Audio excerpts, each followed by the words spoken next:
എന്താ നിന്റെ പ്ലാൻ? എടാ ചോദിച്ചത് കേട്ടില്ലേ? ക്യാ ഹേ തുമാരാ പ്ലാൻ? അപ്പൊ തുടങ്ങാല്ലേ?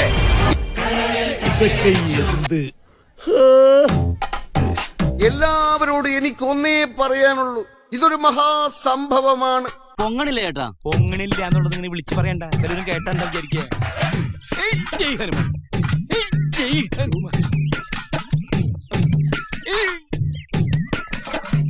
വെറുതെ അല്ല ഈ പണ്ടാറിന്റെ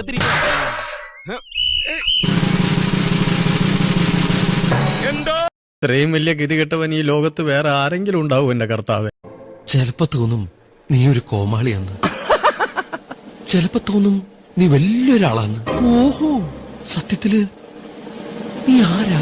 ആശാന്റെ കഴി വെച്ച് നോക്കുമ്പോ ആശാൻ ഈ ലെവലിലൊന്നും അറിയപ്പെടേണ്ട ആളല്ല, കുറച്ചും കൂടി ലോ ലെവലിൽ അറിയപ്പെടേണ്ട ആളാണ്. ഉണ്ടായിട്ട് മാത്രം കാര്യമില്ലടാ, കുറെയൊക്കെ ഭാഗ്യം കൂടി വേണം. അല്ലെങ്കിൽ വേണ്ട. ഇതല്ല, ഇതിനപ്പുറം ചാടി കടന്നവനാണ് KK ജോസ്. നീ എന്താ ആലോചിക്കുന്നത്? എന്റെ മനസ്സിൽ ചില പ്ലാനൊക്കെ ഉണ്ട്. നീ വേഗം കാണിക്കേ.